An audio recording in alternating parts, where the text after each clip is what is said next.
الحمد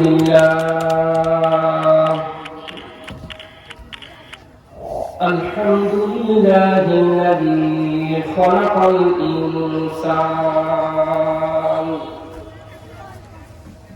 وكرم وعلمه من البيان ما لم يعلم فسبحان الذي لا يحصى امتنانه باللسان ولا بالقلم وأشهد أن لا إله إلا الله وحده لا شريك له لا ضد له ولا ند له ولا مثل له ولا مثيل له وأشهد أن سيدنا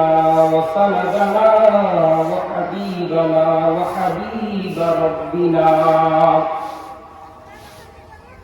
وحبيب ربنا وطبيبنا وطبيب قلوبنا ومرشدنا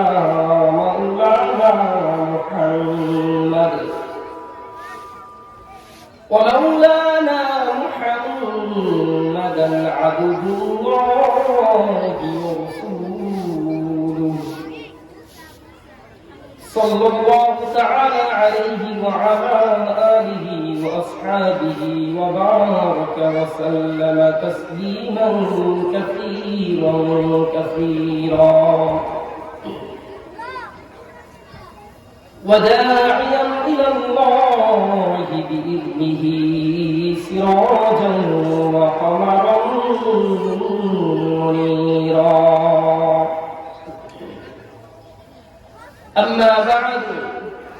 فقد قال الله تبارك وتعالى في كلامه المجيد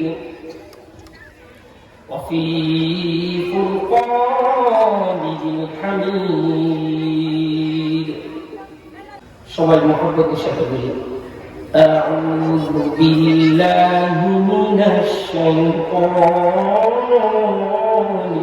الرجيم بسم الله الرحمن الرحيم قد أفلح المؤمنون الذين هم في صلاتهم خاشعون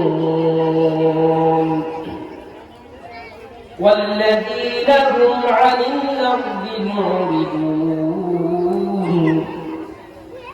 والذين هم للزكاة فاعلون والذين هم لفروجهم حافظون إلا على أزواجهم أو ما ملكت أيمانهم فإنهم غير ملومين فمن ابتغى وراء ذلك فأولئك هم العادون والذين هم لأماناتهم وعهدهم راعون والذين هم على صلواتهم يحافظون أولئك هم الوارثون الذين يرثون الفردوس هم فيها خالدون